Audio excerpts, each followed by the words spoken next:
Selamat datang di channel Marimo-kun. Di sini kita akan menyelami petualangan epik dan tak terlupakan dari dunia One Piece, tempat Monkey D. Luffy dan kru topi jerami berlayar menantang arus untuk mencari One Piece dan mewujudkan impian menjadi Raja Bajak Laut. Setiap pulau yang mereka kunjungi membawa kisah yang penuh dengan pertarungan, misteri, dan rahasia besar tentang dunia yang penuh keajaiban ini. Dalam setiap video, Marimo-kun akan mengupas karakter-karakter ikonik, kekuatan buah iblis yang unik, dan strategi pertempuran dari setiap arc yang penuh ketegangan.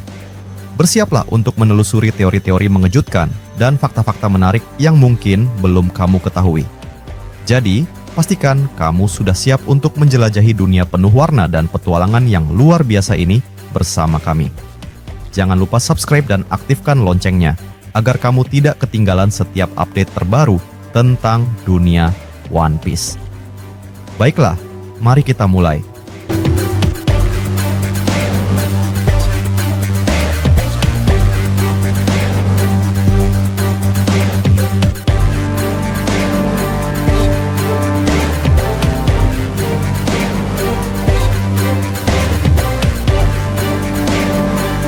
Dunia One Piece sedang berada di ujung tanduk. Tatanan yang telah berdiri selama berabad-abad kini mulai retak, dan angin perubahan yang dulu hanya semilir perlahan berubah menjadi badai besar yang mengancam akan menghancurkan segalanya. Di tengah kekacauan ini, satu sosok berdiri tenang namun penuh perhitungan, Monkey D. Dragon. Ia bukan hanya pemimpin revolusioner, tetapi juga tokoh paling misterius dan paling diburu oleh pemerintah dunia. Namun kali ini, langkahnya bukan sekadar manuver taktis. Ini adalah perjalanan pribadi, mendalam, dan penuh makna. Apakah kalian pernah terpikir? Bagaimana jika Dragon datang ke Elbaf, tanah raksasa, pulau yang dipenuhi sejarah, kekuatan, dan kini menjadi pusat perhatian seluruh dunia? Di sana, sang anak, Monkey D. Luffy, telah hadir. Tapi Luffy bukan lagi sekadar kapten bajak laut pemula yang hanya mencari petualangan. Ia telah bangkit sebagai Nika, Dewa Matahari, simbol pembebasan, semangat, dan harapan bagi mereka yang tertindas. Dan Dragon tahu itu. Jawabannya terletak pada perubahan besar yang mengguncang dunia. Luffy bukan hanya menjadi kuat, ia menjadi ikon. Kebangkitannya sebagai pengguna buah iblis Gomu Gomu no Mi, yang ternyata adalah Hito. Hito no Mi, model. Nika, menyiratkan bahwa ada sesuatu yang jauh lebih dalam yang sedang terjadi. Pemerintah dunia bahkan telah menghapus nama asli buah tersebut selama berabad-abad. Mengapa? Karena mereka takut. Takut pada makna di balik Nika. Takut bahwa suatu hari simbol itu akan bangkit dan membakar seluruh sistem yang mereka pertahankan dengan darah dan kebohongan. Dan hari itu telah tiba. Dragon tahu kebangkitan Luffy bukanlah kebetulan. Dunia tidak berubah dengan sendirinya. Sejarah punya cara untuk berulang, dan saat ini dunia kembali berada di titik yang mirip dengan apa yang terjadi di abad kekosongan. Sebuah masa di mana pemerintah dunia menyembunyikan kebenaran, membungkam suara, dan menghancurkan siapapun yang mencoba membangkitkan kembali ingatan yang telah mereka kubur dalam-dalam.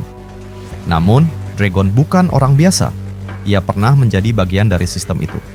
Sebagai mantan perwira angkatan laut, ia melihat sendiri kebusukan yang tertanam di jantung kekuasaan.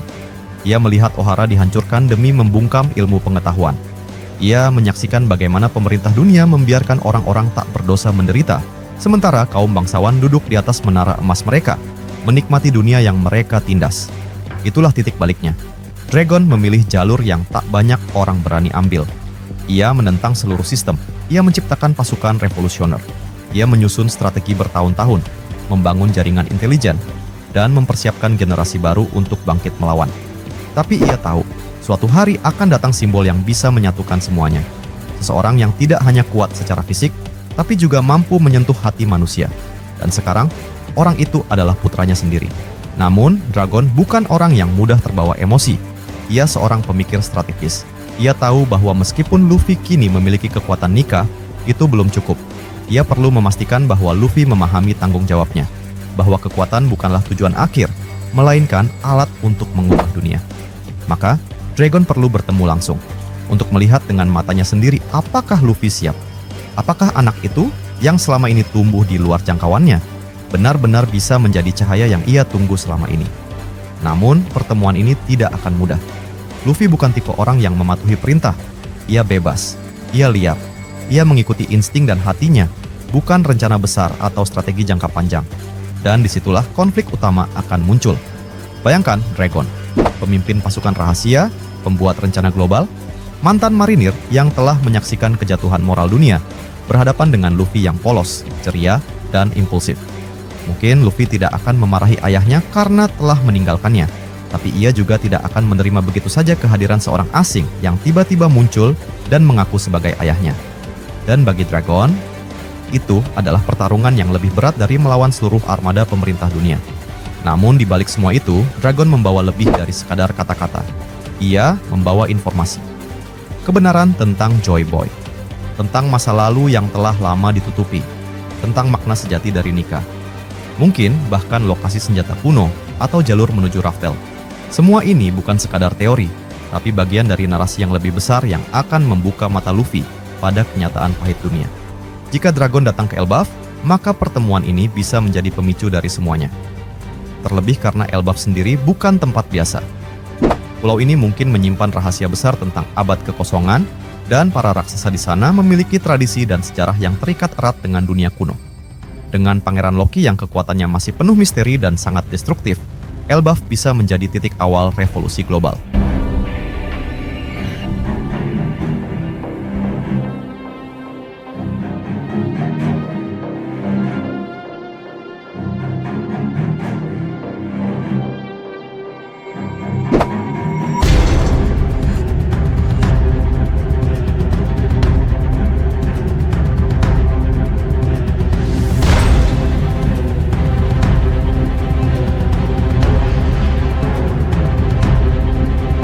Bayangkan, di tengah kekacauan, Dragon muncul bersama pasukan kecilnya, menawarkan aliansi kepada topi jerami. Luffy, setelah melalui percakapan emosional dengan ayahnya, akhirnya memahami bahwa perjuangannya lebih besar dari sekadar mencari One Piece. Ia bertarung untuk kebebasan dunia. Kemudian para raksasa Elbaf, terinspirasi oleh keteguhan hati Luffy dan strategi Dragon, memutuskan untuk bergabung. Terbentuklah aliansi suci. Bajak laut topi jerami, pasukan revolusioner, dan suku raksasa Elbaf. Inilah kekuatan yang mampu melawan bahkan pemerintah dunia sekalipun. Inilah titik awal dari perang besar yang telah ditakdirkan sejak zaman dahulu. Dan mungkin inilah alasan sebenarnya mengapa Joy Boy gagal di masa lalu. Karena ia sendirian. Tapi Luffy tidak sendirian. Ia punya krunya. Ia punya sahabatnya. Dan kini ia punya ayahnya, Dragon, di sisinya. Dan apa yang akan terjadi jika Dragon juga membawa kunci terakhir dari misteri dunia, sebuah poneglyph yang tersembunyi, petunjuk menuju senjata kuno Uranus atau lokasi asli Laugh Tale. Maka pertemuan ini bukan hanya momen emosional antara ayah dan anak, tetapi juga awal dari pembongkaran rahasia terbesar dunia. Namun tentu saja, pemerintah dunia tidak akan diam. 5 tetua, Imu Sama, dan seluruh kekuatan mereka pasti akan bergerak. Mereka tahu bahwa jika Dragon dan Luffy bersatu, maka tak ada lagi yang bisa menghentikan revolusi. Maka peperangan di Elbaf bisa menjadi ujian pertama dari kekuatan sejati aliansi ini. Dan jika peperangan itu pecah, maka dunia akan melihat bahwa perjuangan untuk kebebasan tidak bisa dihentikan dengan darah dan ancaman. Karena kebebasan bukan hanya soal kekuatan, ini soal harapan, soal makna. Dan di tengah medan perang itu, Luffy akan berdiri sebagai simbol tertinggi harapan umat manusia. Dragon tahu itu, bukan sebagai pemimpin, tapi sebagai seseorang yang akhirnya percaya bahwa dunia bisa berubah.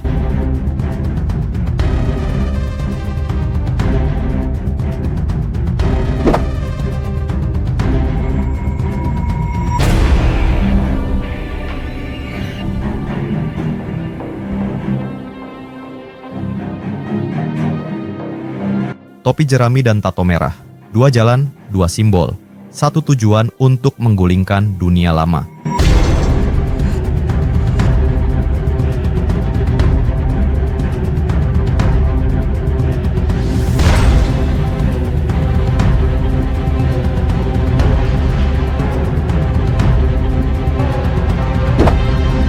Selanjutnya, kita akan membongkar sebuah simbol yang telah lama menghantui para penggemar. Tato di wajah Monkey D. Dragon. Apakah tato ini hanya hiasan tanpa makna, atau justru kunci untuk memahami salah satu karakter paling berbahaya dan paling misterius dalam seluruh jagat One Piece? Ketika Dragon pertama kali muncul di Locktown, ia tidak berkata banyak. Dia hanya berdiri di tengah hujan badai, membiarkan mantel gelapnya berkibar oleh angin misterius yang entah dari mana datangnya. Tapi, dalam sekejap, dunia One Piece berubah. Petir menyambar, marinir terdiam, dan bahkan Smoker pun dengan seluruh keberaniannya merasa gentar. Namun yang paling menarik perhatian adalah wajahnya. Tepat di pipi kiri, ada sesuatu yang tidak biasa. Garis merah gelap membentuk pola rumit, seperti tato, seperti cap, seperti simbol yang menolak untuk diabaikan. Sejak saat itu, banyak penggemar bertanya-tanya, apa makna sebenarnya dari tato ini? Dalam dunia One Piece, simbol adalah bahasa. Kita telah melihatnya berkali-kali. Topi jerami, bekas luka Shanks, simbol Jolly Roger, bahkan anting milik Zoro. Semuanya punya makna tersembunyi. Maka ketika seorang karakter seperti Dragon, tokoh kunci dalam cerita dan ayah dari protagonis utama, memilih untuk menandai wajahnya dengan tato, itu bukan sekadar gaya. Itu adalah pernyataan. Hal menarik lainnya, dalam beberapa kilas balik, terutama saat Dragon masih muda, sebelum ia menjadi pemimpin revolusioner, tato itu tidak terlihat. Dalam momen ketika ia masih mengenakan seragam angkatan laut, atau saat ia berdiri bersama Vegapunk dan Bartholomew Kuma di masa awal pembentukan tentara revolusioner, wajahnya bersih dari segala tanda. Artinya tato ini adalah sesuatu yang dibuat setelahnya. Ia bukan warisan, bukan bekas luka, bukan bagian dari identitas lahiriah. Ia adalah keputusan sadar. Dan keputusan tersebut pasti tidak dilakukan sembarangan. Sebab dalam dunia One Piece, apapun yang dilakukan oleh karakter utama selalu memiliki alasan mendalam, terutama jika itu adalah seseorang seperti Dragon yang selalu bergerak di balik layar, dengan rencana jangka panjang yang bahkan belum sepenuhnya terungkap. Salah satu teori awal yang cukup populer adalah bahwa tato Dragon memiliki kemiripan dengan cat wajah tradisional suku Shandia, kaum asli dari tanah Upper Yard di Skypiea. Mereka adalah bangsa pejuang yang dikenal karena perjuangan mereka mempertahankan tanah air dari penjajahan langit oleh Enel dan sebelumnya oleh para dewa langit. Cat wajah mereka berwarna merah atau hitam, melambangkan kehormatan, tekad, dan kadang-kadang kesedihan atas kehilangan leluhur mereka. Bentuk geometris pada wajah Dragon memang memiliki kemiripan, pola yang tampaknya memiliki arti spiritual dan identitas kultural.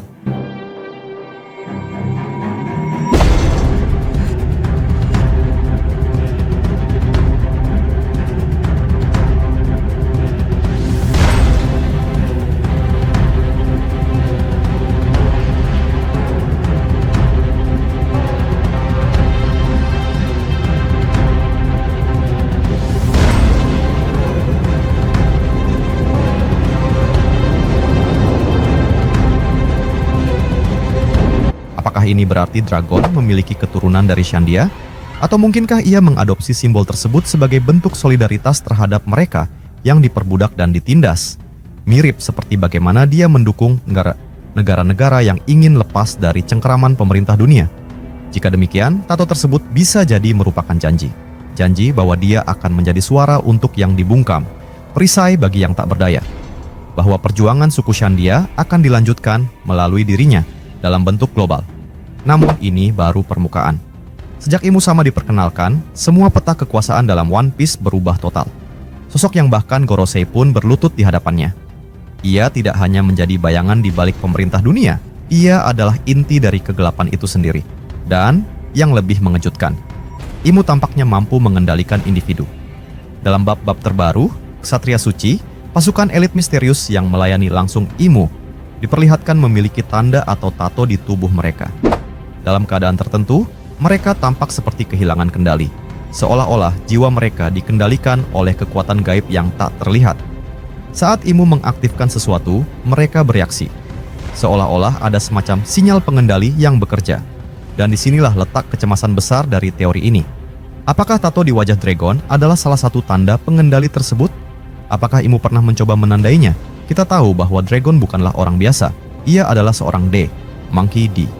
Dragon.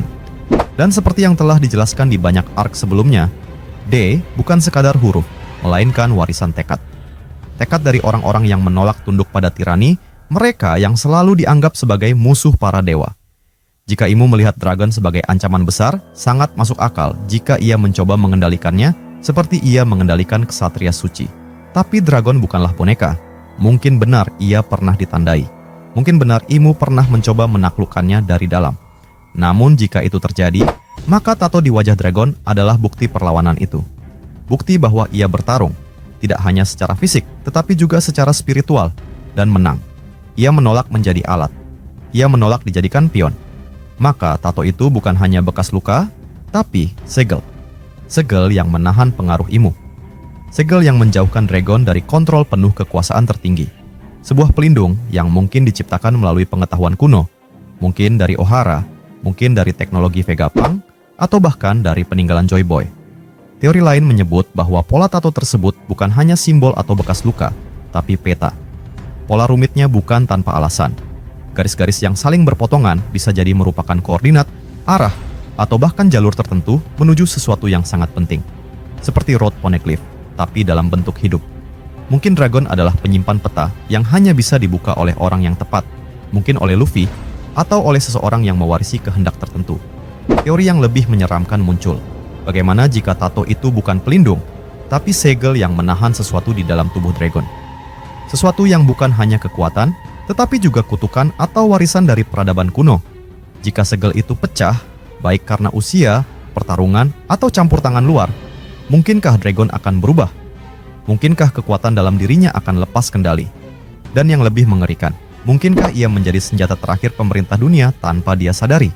Tato di wajah dragon bukanlah sekadar ornamen. Ia adalah simbol, senjata, luka, pelindung, peringatan, bahkan mungkin kunci menuju perubahan besar dunia One Piece. Kita belum tahu pasti. Namun satu hal yang pasti, Eiichiro Oda tidak pernah memberikan sesuatu tanpa makna. Dan tato itu adalah salah satu potongan puzzle terakhir dari cerita yang sudah dibangun selama lebih dari 2 dekade. Dan saat Luffy dan Dragon akhirnya bertemu kembali, mungkin tato itu akan menyala. Mungkin rahasia sebenarnya akan terkuak. Dan dunia akan tahu bahwa sang revolusioner membawa lebih dari sekadar mimpi kebebasan. Jika kita lihat lebih saksama, bentuk tato Dragon sangat mirip dengan simbol-simbol dari budaya kuno, khususnya rune Nordik. Salah satu yang paling sering disebut adalah rune Ingwas, yang dalam tradisi Nordik melambangkan pertumbuhan, keseimbangan, dan awal baru. Simbol ini tidak hanya merepresentasikan kekuatan spiritual, tetapi juga kemampuan untuk berevolusi dan bertahan dalam kondisi terberat. Cocokkah ini dengan Dragon? Dragon adalah representasi dari kekuatan yang lahir dari kesadaran penuh terhadap kegelapan dunia. Dia tahu siapa musuhnya, dan ia melawan bukan dengan kekuatan brutal semata, tetapi dengan keteguhan hati dan rencana jangka panjang. Maka tato itu, dalam konteks ini, bisa dimaknai sebagai penanda dari seseorang yang telah bangkit kembali setelah mengetahui kebenaran yang menghancurkan.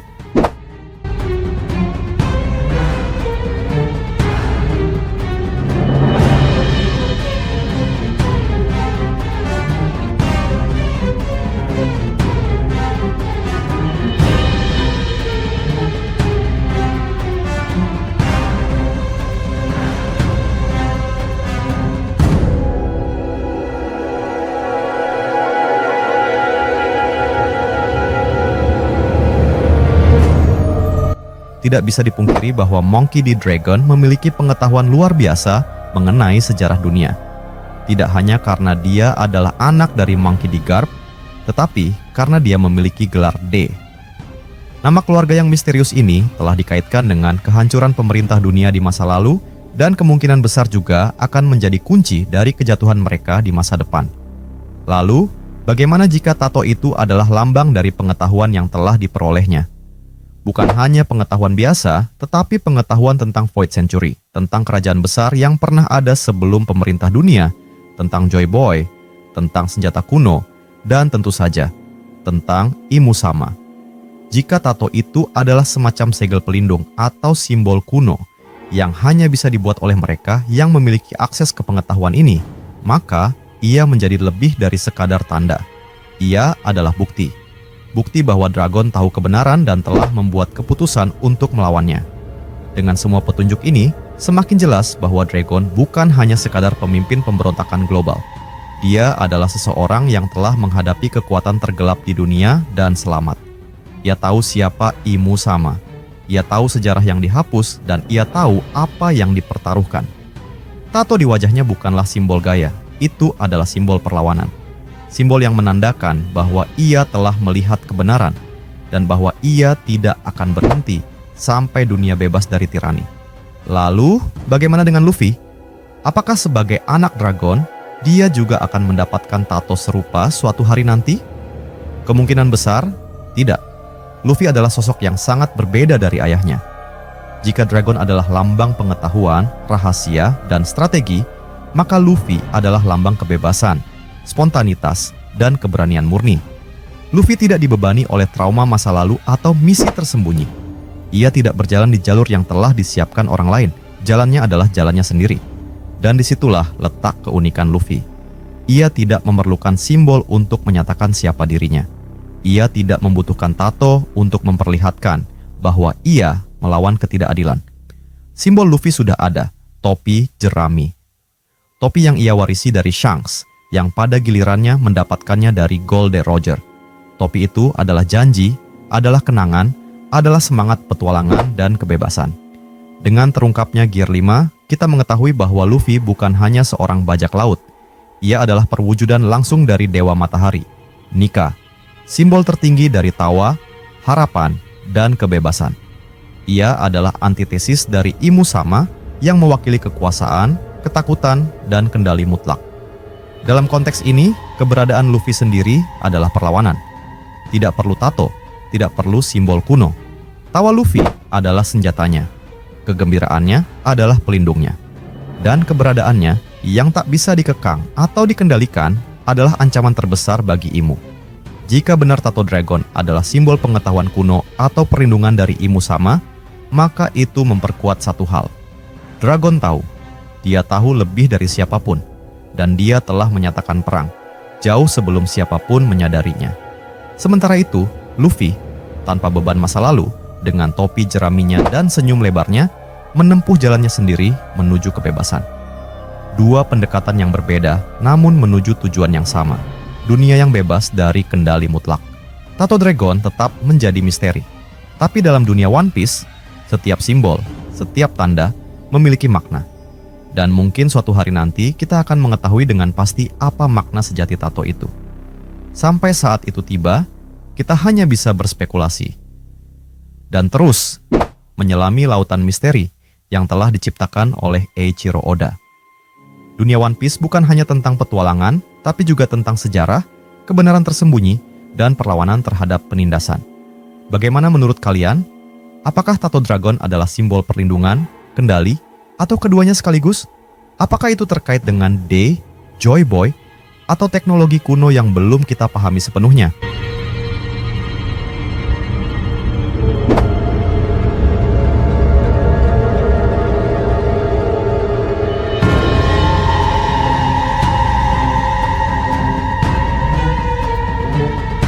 Tombak di ujung singgasana, pasukan revolusi dan takdir yang membakar dunia.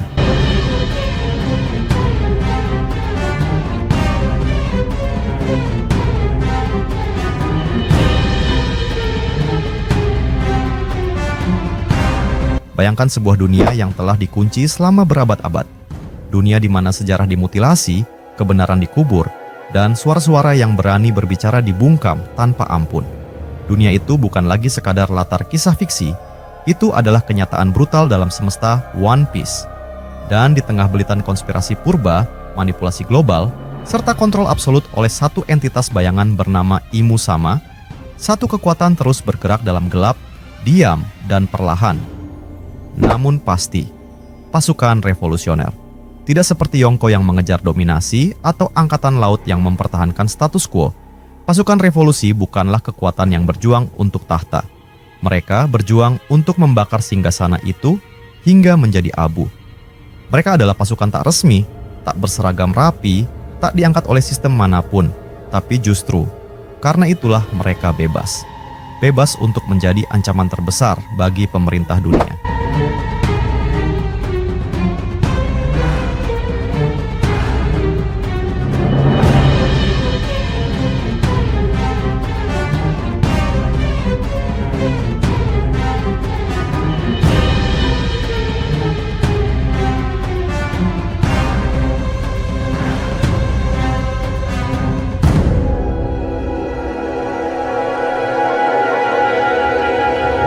Dan kini, dengan bangkitnya Dewa Matahari Nika, dalam wujud Monkey D. Luffy sendiri, pasukan ini bukan lagi hanya simbol harapan. Mereka adalah tombak di ujung jantung kekuasaan. Dragon, sang komandan tertinggi, adalah teka-teki hidup. Ia bukan hanya mantan perwira angkatan laut, tetapi juga mungkin satu-satunya manusia yang mengetahui siapa sebenarnya musuh dunia. Tatonya di pipi kiri, seperti yang telah dikupas dalam analisis sebelumnya, mungkin bukan sekadar simbol perlawanan, melainkan segel, peta, bahkan pelindung dari kekuatan gelap yang pernah mencoba menundukkannya. Dan jika sosok seperti Dragon telah mempersiapkan pasukan dalam diam selama puluhan tahun, pertanyaannya kini adalah, seberapa kuat para prajuritnya yang tersembunyi dalam bayang-bayang dunia? Sabo, sang kaisar api, warisan takdir. Dalam medan pertempuran moral dan ideologis, nama Sabo bergema seperti nyala obor di tengah kegelapan yang tak berujung. Ia bukan hanya tangan kanan Dragon, melainkan pewaris spiritual dari kehendak Ace, dan kini, pewarta dari api revolusi yang membakar hingga ke istana langit Mary Joyce. Sejak kecil, ia sudah melampaui batas manusia biasa, mengalahkan Ace dan Luffy berkali-kali.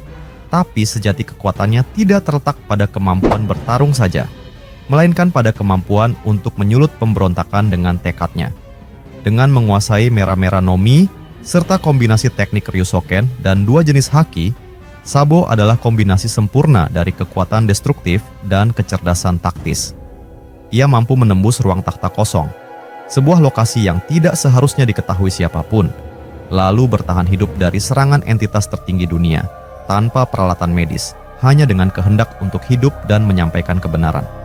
Sabo adalah penjelmaan bukti hidup bahwa revolusi tidak bisa dibunuh. Ivankov, Raja Keajaiban, pengubah tubuh dan takdir. Dari reruntuhan Impel Down hingga kerajaan Kamabaka, Emporio Ivankov adalah nama yang dikaitkan dengan keajaiban, transfigurasi, dan harapan. Namun di balik senyum lebarnya tersembunyi kekuatan yang mampu menyelamatkan nyawa dari kematian mutlak. Dengan Horu-Horu no Mi, ia menciptakan hormon yang dapat mengubah siapapun, bukan hanya secara fisik, tapi secara mental dan spiritual. Dalam dunia di mana kekuatan digunakan untuk menghancurkan, Ivankov menggunakan kekuatan untuk membangkitkan. Dan jangan lupakan Newkama Kenpo, seni bela diri unik yang menambahkan lapisan mematikan dalam teknik seperti Deathwing atau Hellwing. Di tengah badai revolusi, Ivankov bukan hanya petarung, tapi juga penggerak jiwa manusia. Tanpa dirinya, Luffy takkan pernah melewati Impel Down. Tanpa dirinya, mungkin pasukan revolusi tak akan pernah punya pijakan spiritual dalam peperangan. Karasu, bayangan yang menelan segalanya. Jika Sabo adalah api yang membakar dan Ivankov adalah keajaiban, maka Karasu adalah malam yang menyelimuti. Komandan North Blue ini bukan hanya pengguna buah logia biasa. Dengan kekuatan susu-susu Nomi, ia tidak sekadar menciptakan jelaga, ia menjadi jelaga. Gagak-gagaknya menyebar seperti kabut hitam, menyusup ke tempat-tempat yang tidak terlihat oleh mata biasa, membawa informasi dan ancaman secara bersamaan. Dalam medan tempur, Karasu adalah senjata hidup. Unit spionase dan eksekusi yang tidak membutuhkan perintah untuk membunuh atau melumpuhkan. Ia bisa menyerang dari segala arah, membongkar senjata musuh, atau menciptakan kekacauan dalam satu momen sunyi. Dia adalah teror dalam bentuk burung hitam, dan dalam perang melawan entitas seperti Imu, teror adalah alat yang sah. Belo Betty, pengobar semangat tanpa pedang. Jika ada satu kekuatan dalam dunia ini yang lebih menakutkan dari kekuatan militer, itu adalah semangat rakyat yang bangkit. Belo Betty dengan buah iblis Kobu Kobu no Mi menjelma menjadi megafon jiwa manusia. Dalam satu pidato, ia bisa mengubah penduduk biasa menjadi pasukan yang siap mati untuk kebebasan. Buah iblis ini bukan tentang kekuatan pribadi. Ini tentang membebaskan kekuatan yang sudah tertanam dalam setiap manusia. Dalam dunia yang telah dikondisikan untuk tunduk, kekuatan Betty adalah pengingat bahwa manusia punya pilihan. Ia adalah ancaman ideologis terbesar bagi pemerintah dunia. Ia tidak hanya memukul, ia menggugah. Dan dalam perang melawan kekuasaan yang mengandalkan ketakutan, suara Belo Betty lebih mematikan dari meriam terbesar. Morley, arsitek dalam bayangan. Jangan tertipu oleh penampilannya yang eksentrik. Morley adalah arsitek revolusi dalam arti yang paling harfiah. Dengan kekuatan Oshi-Oshi no Mi, ia bisa memanipulasi tanah dan batu seperti tanah liat. Tapi yang membuatnya berbahaya, bukan kekuatannya untuk menghancurkan, melainkan untuk menciptakan jalur rahasia, persembunyian, dan jebakan yang tak terlihat. Dialah yang menciptakan level 5,5 di Impel Down dan juga terowongan menuju jantung Mary Joyce. Jalur yang tidak diketahui oleh siapapun, kecuali mereka yang sudah mempersiapkan perang sejak lama.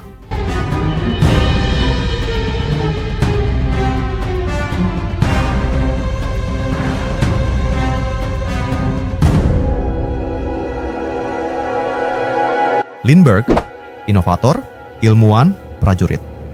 Lindbergh adalah manifestasi dari evolusi perlawanan. Sebagai Ming, ia membawa kekuatan suku, tetapi sebagai penemu, ia membawa teknologi yang menyaingi Vegapunk dalam medan tempur gerilya.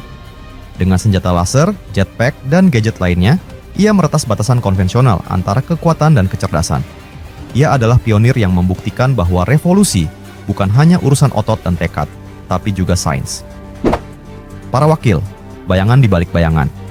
Dari Inazuma sang pemotong logika, hingga Ahiru sang cyborg, dan Koala dengan Fishman karatenya, kekuatan para perwira ini tidak terletak pada kebrutalan, tapi pada keberagaman fungsi dan spesialisasi. Inilah keunikan dari pasukan revolusi. Setiap individu dirancang untuk mengisi celah dalam medan pertempuran dunia. Dan ketika semuanya digabungkan, kekuatan taktis Sabo, fleksibilitas Ivankov, infiltrasi Karasu, agitasi Belobetti, rekayasa Morley, dan teknologi Lindbergh. Kita tidak lagi bicara soal pasukan pemberontak. Kita sedang bicara tentang kekuatan global yang siap mengobrak-abrik sejarah. Jika Elbaf adalah panggungnya, dan Luffy sebagai simbol kebebasan berdiri di tengah, maka para komandan revolusi adalah tangan-tangan takdir yang akan mengguncang dunia. Mereka bukan lagi kekuatan pinggiran. Mereka adalah poros utama revolusi yang akan menabrak singgasana Inu dengan kehendak zaman itu sendiri. Dan mungkin, inilah alasan sebenarnya mengapa Joy Boy gagal. Ia sendirian, tapi Luffy tidak. Ia memiliki mereka, dan dunia akan terbakar.